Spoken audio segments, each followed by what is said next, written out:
JD, it's nice that you finally decided to show up. I'm It's here. only 11:15. Uh, kind of high maintenance, sort of why artists get Hey. a reputation. Oh, this is where we're going with it. Yeah, Okay. I guess this is just this is how the rappers do things, you know. Yeah, you're Yeah. only an hour and 15 minutes late, Hey, but don't Hey, worry it's about it.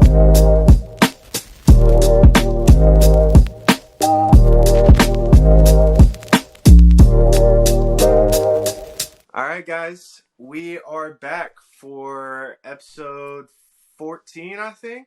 Right, Mom? Or Yeah, 14. season 2, episode 4 of the Don't Do Stupid Shit podcast. it's a rolling. Yes, and today we have not only a special guest, BandKidJay, JD, Josh, brother of mine, good friend of mine, but we are also trying our first remote episode using Hmm. Riverside FM. So hopefully the quality is better for you guys.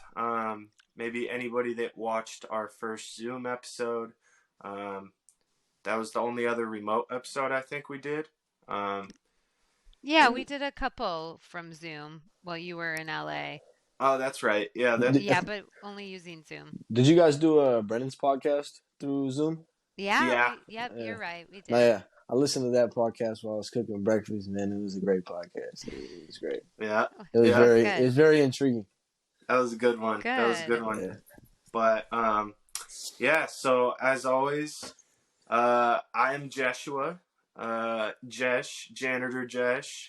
Call me whatever, Jay. And I'm here with my lovely mother and co-host, Tina, Mom, Christina, and then, as already mentioned, our special guest, Yes, sir. BandKidJay.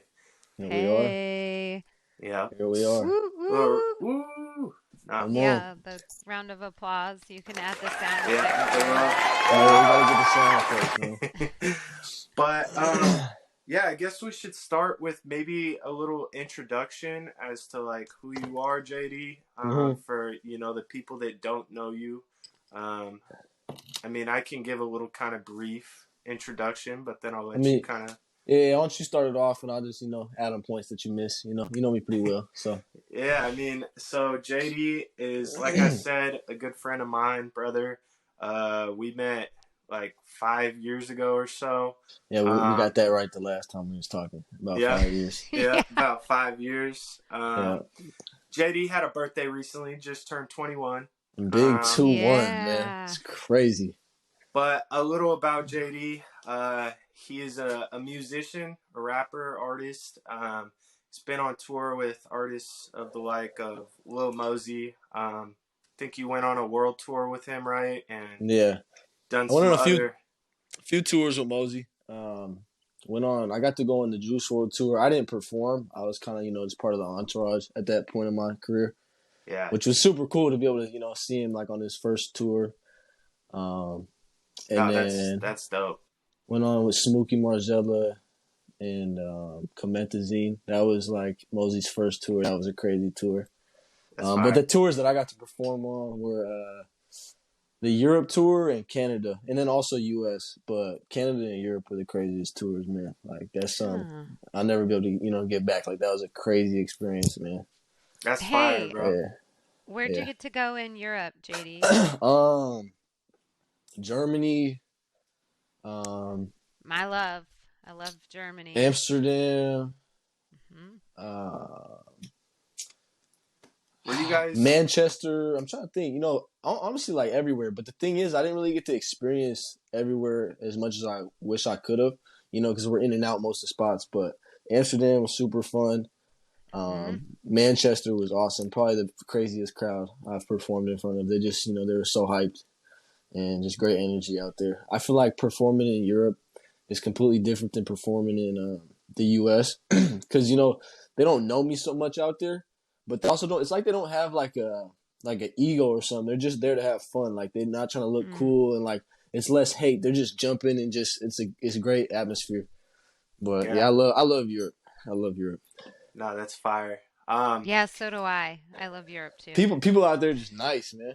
For real. It's crazy. I mean, I've had some pretty cool experiences getting to travel to Europe Uh-huh. because obviously, for those of you that know us, mom is a flight attendant. So Mm.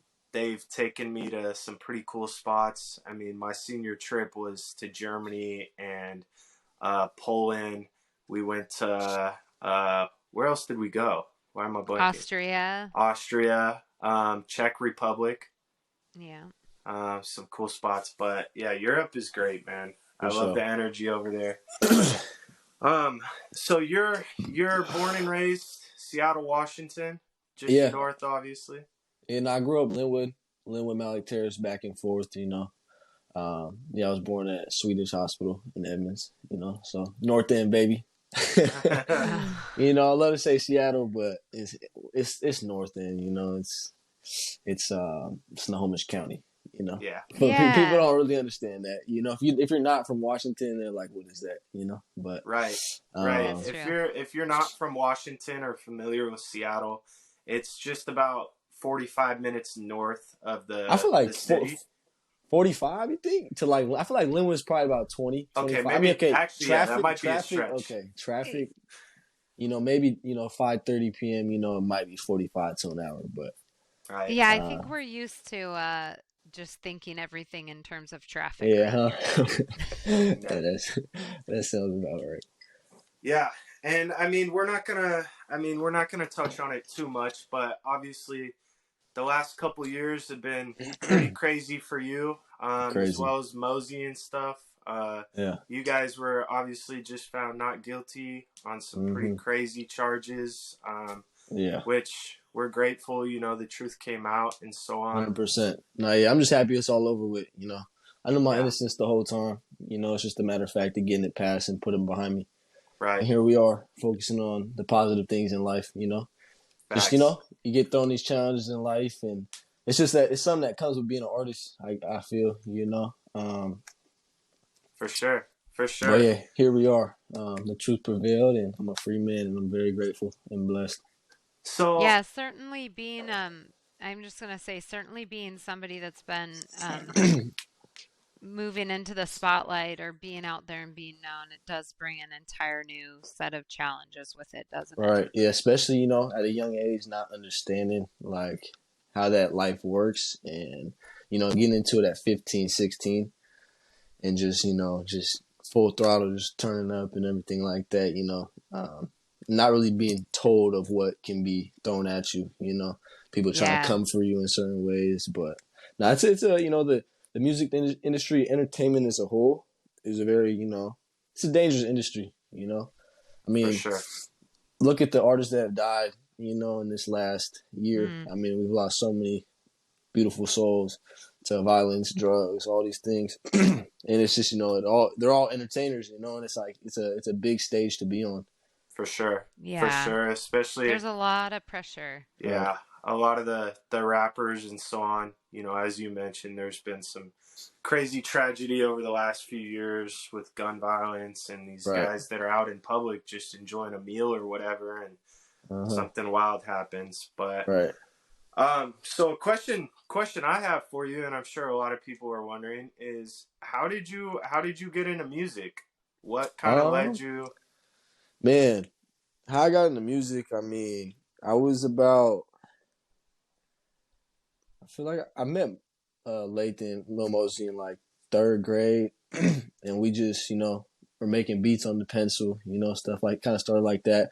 And then we started doing covers on YouTube when we were super young. They're not on YouTube, and I don't ever want those to be found. It was very, they was embarrassing, man. But but that's really where it started. I mean, I just was all fascinated by like the West Coast scene early. I Am Sue, artists like that, Pilo, like that, kind of drew my interest into the West Coast sound, and then from there it got in the studio. I'm trying to remember what the studio is in Shoreline. Is it Undercast. That was the first studio I okay? ever got into, Mm. and just making my first song. It was it was fun, man. Mosey, he was the one that really had a feel for it, and then over time, it just kind of grew on me. I just love music. You know how I love the feelings that it brought and the sort of peace. I played sports, so music goes with sports. I love to put in some headphones and just hoop. It's just a time to just kind of space out and just have clear thoughts. Yeah, for sure. But yeah, I definitely started playing sports before I got into music. But yeah, I was never no crazy instrument player or nothing like that. I was an athlete, and then started, writing music. Yeah, I know. I mean, I know me and Mom were both athletes, obviously, and music has always played a big role in our lives. I knew you played baseball, Jess. Christina, what'd you play? I played basketball. Oh, really? You were a hooper? And volleyball. Yes, I was. Okay. She was a big hooper. Ask Jeshs about the time I went out and played with him. And who else was out there up by at the Miners Corner Park, Jeshs? Oh, it had to have probably been like Twin and someone else. No, you guys were a little bit younger, I think. Maybe it was Cade? It was definitely Cade. You guys were definitely a little younger. And they were talking mad shit. And I was like, come on. I was like, let's do it. And I killed the 3-pointers, like 3 in a row. Yeah. And they were like, mopping what? us up. That's funny. I can't do that now. I'm lucky if I can hit the rim, I feel like. Yeah. Yeah. What were you going to say?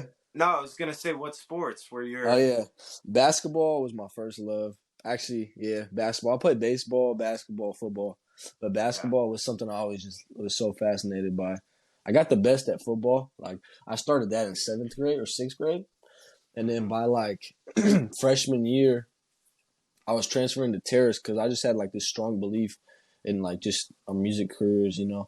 I don't know, it was crazy. Our whole group just knew Mosey was gonna blow up. Like it was so weird. Like the manifestation was so real. But like, I was going through a lot of things and wanted to transfer schools. And the coach at Meadowdale, he reached out to my mom, wrote a whole letter like, your son should stay. Like he has division. I don't know if he said Division 1, but he had like college. I don't know the right word, but potential. That's the word. Thank you. I had college potential, and he was like, "Man, he needs to stay. Like he'll be starting safety, all this stuff." But I left.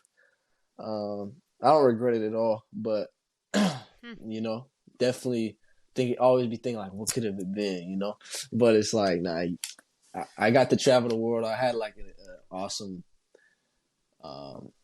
experience being able to go on tour. Right? Yeah, exactly. I mean, yeah, it was a trade-off. Yeah, exactly. Like that's the thing. Sometimes in life, we have to really kind of narrow down what we want, especially if you're lucky enough to have a few different opportunities. Right. But it does always leave you with that kind of constant thought of like, what could have been? What could have been? I feel like I always put myself as I was always better like street ball, stuff like that, like playing dirty. Like on court, it was a whole different game. But like I always like playing pickup games for money and stuff like that. Like I remember playing this one like very distinctly. Me and Mosey were like at these apartments, and this big kid, he came up to us. And he was like, "Yeah, I'll play y'all for $40." We're like, "Yep, $40." We're only like in 4th, 5th grade at the time. We play him, we beat him. He's like, "Double or nothing." Play him, double or nothing. Beat him again. Took $80 out of his pocket. Went to the corner store, and we just felt rich, man. It was crazy, and just stuff like that. Like, man, that's what I love about sports. It's just, and I'm surprised he even gave us the money, to be honest, because we were some little kids. Like, bro, he had no business giving us that $80. But I respect it. So yeah, for real. I grew up, JD, right across from Terrace. Oh, really?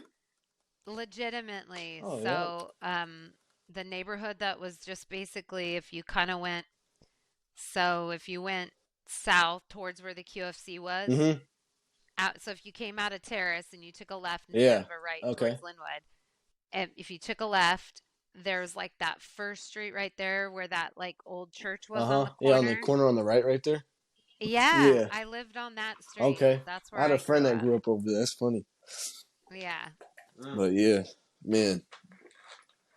It's crazy how fast time flies, man. Like that stuff feels like just yesterday. Like I swear I used to walk everywhere as a kid. Just walk through that whole dang place, man. Yeah, did you go? You would probably go to 44th Street Market Yeah, right yeah. there on the corner. 44th Market, Always, and then yeah. Goodies too. I don't know if you know Yeah. about Goodies. It's like a little further I don't down. know if I Yeah, I remember don't know if it was goodies. I probably do, around at that point, but yeah, I do remember buying candy cigarettes though at the 44th Street Market. That's funny. You would puff out man, powder, that's like funny. they like pretend like you were You smoking. know those beef jerky chew packs. Yes. I got one of those. I thought it was like so cool for me. Put it in like Oh, where chew it was all Yeah, shredded like I and you want to shove it snap in your it. Yeah, I mouth. just want to snap some tobacco. My country roots, man. It's the homies now, man.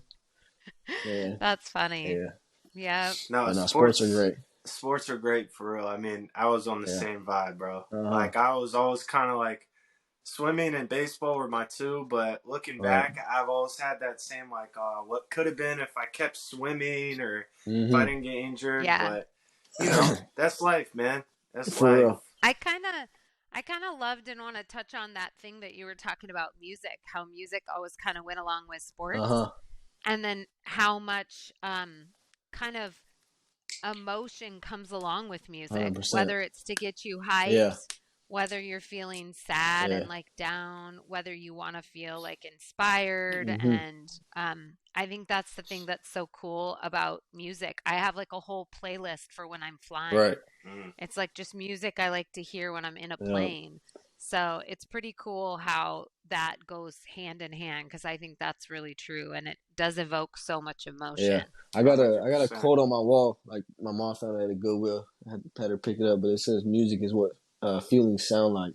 And it's just so real. Like, I mean, Yeah, that's true. You pick a certain song, and for some reason when you're sad, you want to listen to a sad song. I mean, at least me, it's like it's just like a comfort in a way. Like you want. It's true. Like I'm in a sad, depressing mood. I turn on some XX on or whatever. Just so like some sad ass music. But I mean, then it's a sunny day. You turn on. Some Mac Miller best day ever type vibes, just there you go. But music's, I feel like it's a necessity to life, Okay. So I got a question for you. I know you kind of touched on the music that may have kind of influenced the path you took as an artist. What was maybe some of the music that you grew up on? Like that you remember when you were young that were I can't even, rock and roll. Come on, my mom, I'm rock and roll. I'm a little bit of 90s like and stuff. I said, rock and roll. You turn on 99.9. You turn on any of the rock stations. I know all the songs, but I can't tell you who's who. But I love it. I've worked construction and stuff like that. And that's all that's played. And it. I turn on some. I turn on. Man, it depends who you're around, but in the gym I'll turn on some AC/DC. Who else? Aerosmith's fire. Man. Yeah, that's pretty good. Who else? Bon Jovi. Well, did you get into? Oh yeah, Bon Jovi all day, every day. Mm-hmm. Guns N' Roses. Yeah. 80s rock. But it's just like whoever I was around. Then I'm getting some. Like Tupac, my friend's dad always listened to some stuff like that, just old school music. But mostly for the most part, my mom was rocking, some rock and roll. So that's what I really grew up on. That's cool. That's fire. I love that. Hey, and then I kind of wanted to be a rock star. That's kind of the whole. It's like rap. Like you said, rap came from rock in a way. I mean, look at Lil Uzi. Look at all these artists. I remember a little discussion you guys had. I remember this, but yeah. I mean, it really is facts. I mean, you're looking at all these artists. They're painting their nails. They're wearing skinny pants. They're dyeing their hair. I mean, that's rock and roll. And you ask these artists that they're doing that, they won't deny that. Yeah. So yeah, it's all one evolution. Mom, 0 Jeshs. Yeah, that's right. Yeah. Bro, so another kind of question I have is what was maybe like one of the most defining moments in your career or on tour? Like maybe it was a time you met a specific artist or an experience and interaction with like a fan. Do you have any like cool stories or memories or moments that stood out for you? Yeah. Defining moment, I don't know. A lot of cool moments, you know, just fans that, you know, after shows and they're telling me songs that I wouldn't think they knew, you know, just the simple things like asking for a signature, like that's so dope, you know, and just, I mean, just having supporters, real supporters, you know, to this day hit me up, like seeing how I'm doing, telling me that they changed, that I'm changing, like I've helped them change their life, certain little things like this, like you helped me get through some of the darkest times. I'm like, damn, for real. Because, like, the music that's out, I don't even think it really hits that deep. Maybe, like, my recent song. Maybe. But, like, I don't know. It's just super dope. What's another thing, though? I know you had to have had, like, some sort of moment where, like, you met somebody that you were starstruck or... I mean, I've met a lot of artists. But, like, you think, you know, I don't look like the typical rapper. You know? That's the thing. Like, I don't look like her, you know? I'm white, for one. There's very limited white rappers, okay? Two... You know, I don't dress super crazy, you know. So a lot of times, you know, people think I was a producer and certain stuff like that in certain rooms. Like I've been in rooms with a lot of artists, manager, you know, or something like that. Not yet. I mean, you know, going label shopping and stuff like that. But man, defining moments in my career, man. Well, if you don't got anything defining right moment, now. Not really, man. I feel like there's I... just a lot of cool moments, but nothing like that I was like, damn, like I'm really solidified as an artist. Oh, I mean, you know, coming back, I mean, probably when I had my own show. That's probably the most defining moment, when I headlined my own show in Seattle, like the Vera Project. Yeah. You know, I had like cool, like 200 people. But that was your headline. Like you were the star of the show. So. No, that was probably... Or just doing my own shows. That was probably like a very surreal moment, like where it was all my show. Like I did one in Lake Stevens, which was outside. It was a crazy show, but it was super fun. And then at the Vera Project. But I feel like that probably the most defining moment where I felt like I had total control, kind of thing. Like it was just like y'all here for me, you know. Am I tweaking or did we lose Mom? I think we lost Mom. Might have to take an intermission. All right, we're gonna pause real quick and hop right back into this. All right. Sorry about that, guys. I don't know what happened, but we lost Mom for a second, so I got booted somehow. I got booted. You'll have to take it up with Riverside FM tech support. Yeah, this better not happen again, Riverside. Coming for you. But anyways, Mom, what were you saying? Yeah, well, I was gonna say we were talking about JD having like a moment that was like kind of defining moment, and you mentioned, and I think this is an awesome moment, that what really was so impactful to you was when people would come up and say like, hey, you made a difference, or like your music like is meaning something to me, or like whatever. And I love that because we've talked just a little bit about kind of what you want for the future in your life, and I think the fact that that was your defining moment that was coming to you speaks a lot about for sure what you hope for the future. So I'd love it if you would like expand on that. Right. You know, I mean, I just feel like the youth needs direction. I mean, we all need direction. And I mean, just being able to be there and be like a support system for kids that are going through stuff. And if my music can bring that to them, that's awesome. But yeah, I mean, you know, for myself, you know, not having like really like a big role model to look up to and stuff like that, and someone I totally like admire and stuff and want to be like, I'd love to be that for kids, and you know, that went through some of the problems that I went through, you know, drug addiction, certain things like that, and like, you know, you don't really have to resort to that. There's other ways to cope and stuff like that.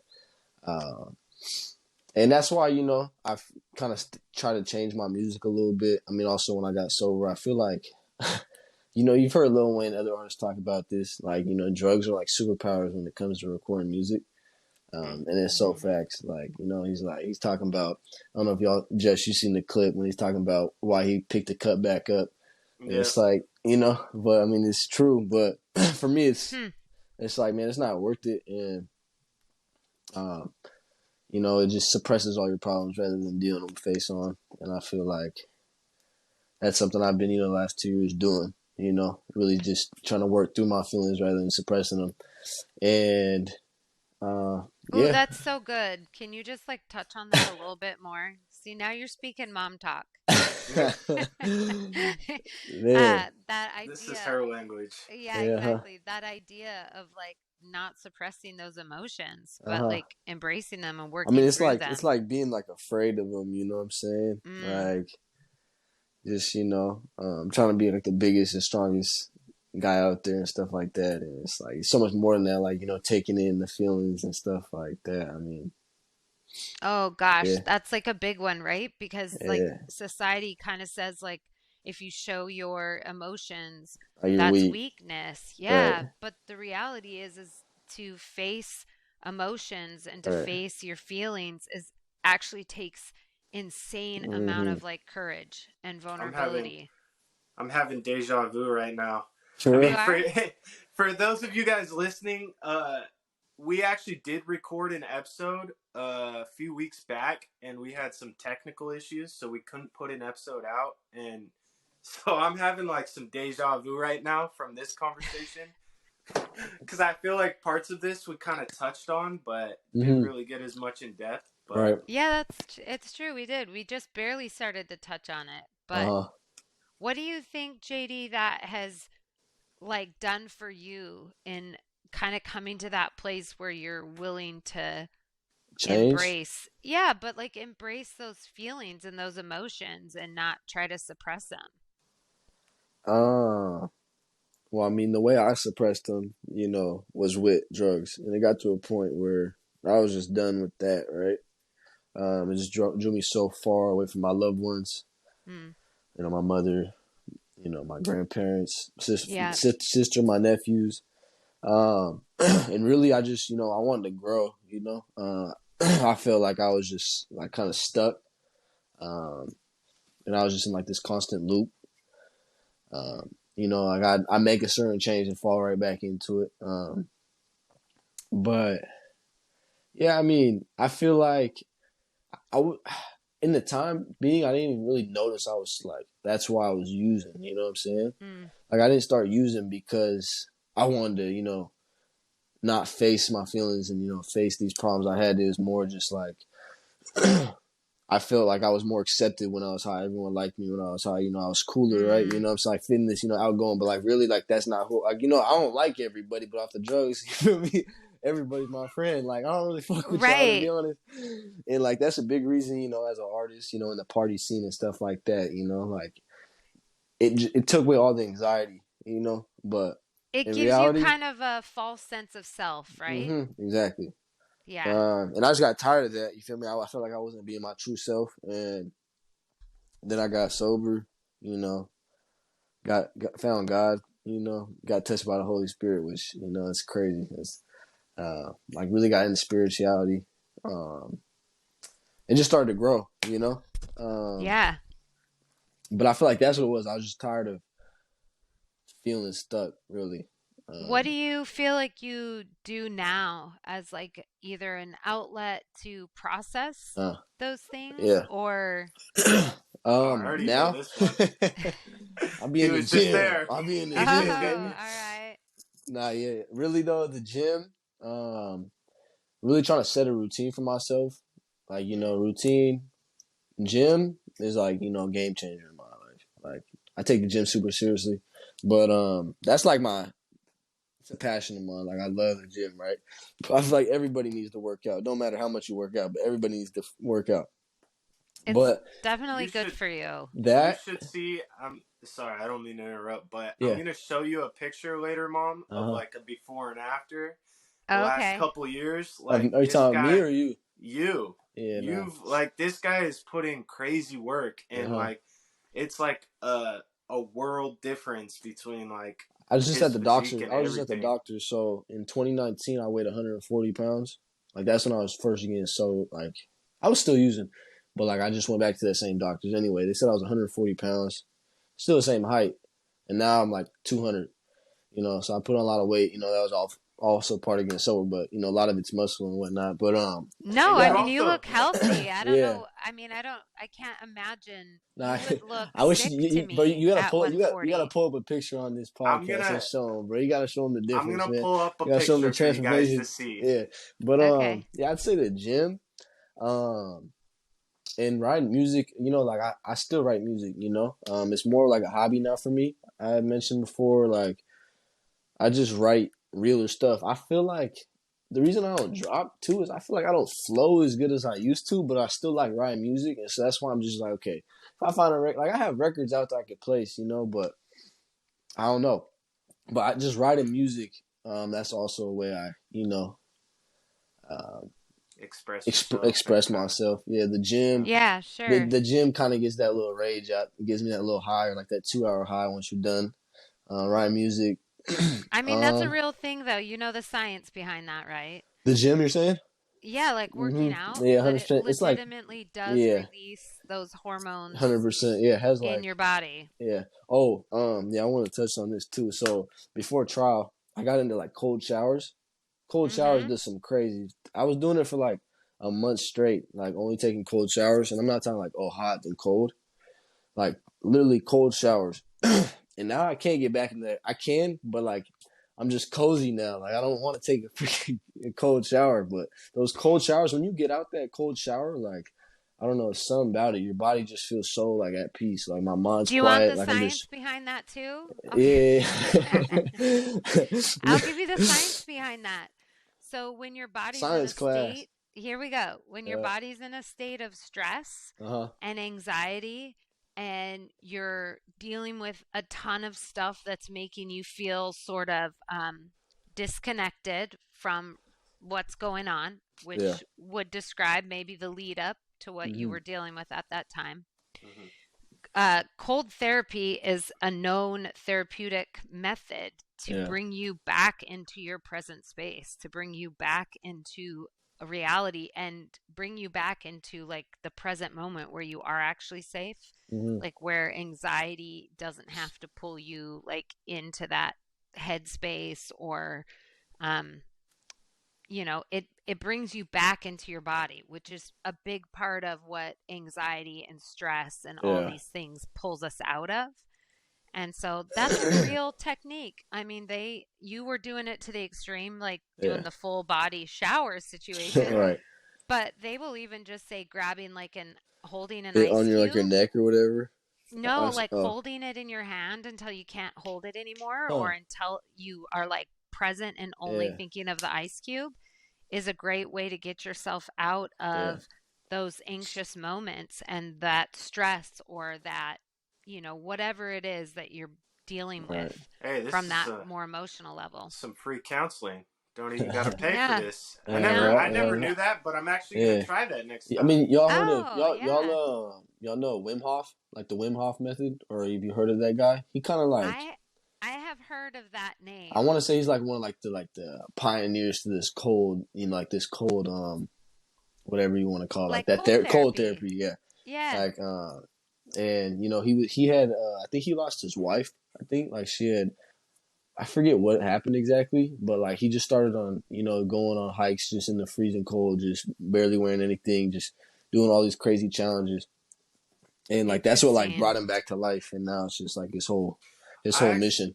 Okay, I actually know what you're talking about now. Yeah, he has like all these certain breathing techniques and stuff like that. Yeah, okay, I've heard of that for sure. Yeah, but I think cold therapy, you know, if you deal with anxiety, stuff like that, I feel like that's something you should definitely get into. That is real. That's definitely one of the things. People that struggle with PTSD or feeling like they are getting trapped in like an emotion that they can't move out of. The cold therapy is legitimately a way to bring yourself back to center and back to present. And if I'm tired, I gotta go hang out with some people. I'm feeling drained. Just take a cold shower. You feel like you just woke up again. It's like a restart button. I swear. That's what I needed before this episode tonight. Yeah, mom's even put your face in a bowl of ice. You know, that would do the trick too. But yeah. So I got a question for you, JD. I mean, this might be kind of a loaded question. I don't know if you'll actually have an answer for me, but where do you kind of see yourself moving over the next like 5 to 10 years? Like, do you kind of have any sort of vision of like maybe something you're pursuing?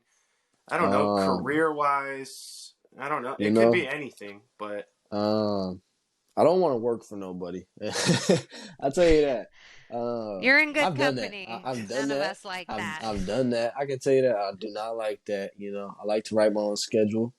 So right now, where I'm at, you know, these next 2 years, I started exterior cleaning business. Nice. And I just got the LLC, and you know, working on that. You know, I got things I got to pay off. So I mean, that's kind of mine now. Where I see myself, 5-10 years, I want to, you know, open multiple businesses. By the time I'm 30, I want my own gym.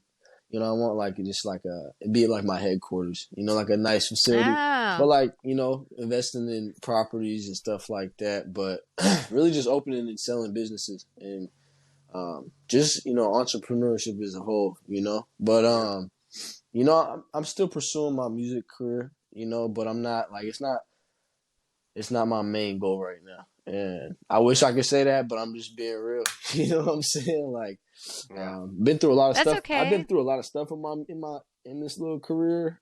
That's just kind of deaded it for me in a sense. Took the fun out of it a little bit.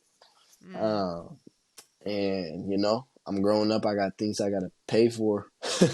So, but you know, ideally, you know, making music, growing my fan base back. But I want to just, you know, be outlet to these kids, man. I mean, I spoke to this before. Like, I don't know, like, if that's opening some type of, like, foundation or something like that in the future, that'd be dope. But just to give it back, I feel like I just really want to help out with the community, the kids that are fatherless, and, you know, kids that struggle with addiction, you know, and the kids that are victims to addiction, you know, like, I see it firsthand, and like, you know, their parents are struggling with drugs and stuff like that, right? And these kids ain't brushing their teeth, they have no foundation, and those are the kids that crash out. Those are the kids that, you know, I hate to say, you know, all these damn school shootings and stuff like that, they have no, you know, discipline, they have no, you know, they're just filled with all these darkness things, you know, they have, I don't know, it seems like there's definitely a lot of missing stability and consistency, right? Yeah. So like nobody's life is perfect. Everybody's life is going to have struggles. 100%. We are deep in this journey of life, and whether somebody pretends that their life is perfect or not, I can guarantee you nobody's is. Nobody. But there is a big difference between having some sense of stability in your life and not. And that in of itself can be the marker between somebody being able to go forward in a way that's going to be less detrimental versus like what you're talking about, you know, these people that are just so far on the margins that feel like they have nothing and no one. Yeah. And I just want to be, you know, the people that feel like they have no one, I just want to be that someone that, you know, like, and that's, you know, that'd be awesome to be able to open up a foundation. You know, I don't know exactly what it'd be. You know, I'm not there yet, but I believe you can get there though. You feel me? I like, just it's just I'm at the point of my life. I'm just trying to try a bunch of different stuff, and you know, and just work hard. This is the point of your life. You should be trying a bunch of different stuff. I'd be so tired, you know, like I've worked construction a lot. Never really got into a trade, you know, and that's almost like a, you know, like at 25, like, okay, whatever. If I don't have, you know, like some type of, I don't see my life going in some positive way. At 25, I'm like, all right, forget it. I'm going to just hit this trade real quick, you know. Bro, slow down, bro. That's only like 2 years away from me. Like, relax.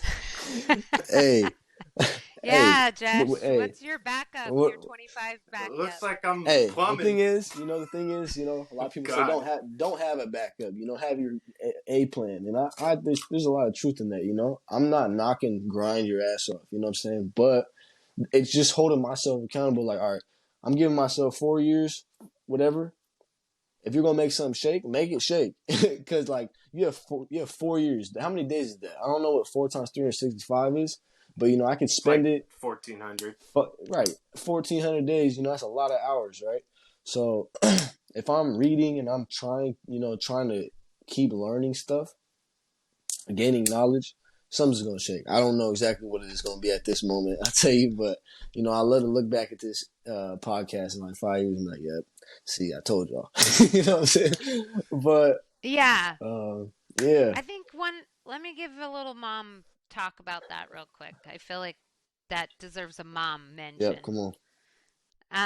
I think that you got to hang on to those dreams, even if they don't happen in 5 years, right? I like where you're going. I like that you're saying like, I'm going to go do this because I need to be moving forward, right? Like, I like that. I think that's really legitimately the right way of approaching that, but it doesn't mean that you have to set everything else aside. It just means that might be a longer game, right? That might be a longer play. And I think what you're talking about, like these ideas of wanting to be there for these kids and be that stability and like the potential of a foundation, that's a dream that if it doesn't happen in 4 years, it could happen in 10. See that you gotta keep chasing that's a long-term goal. But I'm saying like, you know, setting up these businesses and having these type of things. Yeah, you know what I'm saying? yeah. Like, but it's also I have to build like this platform. You know, I gotta raise my voice. You know, like I need to be a voice to have like to be able to have that platform to I feel like ever create a foundation like that. You know. For sure. I think you have a really beautiful opportunity going forward to reshape the journey that you were on, right? To reshape the purpose of the music, to reshape the purpose of the platform, to look at that direction and what you could do with that, not from how it could benefit you and from maybe a self-involved standpoint, but how it could benefit others and how it could actually provide you the opportunity that really is closer to your heart, which is helping people and being there. And so you get this beautiful chance to start anew and reshape that direction if you want. Yo, I just came up. What if at some point you were able to start open like a studio where it was free recording time or something like that?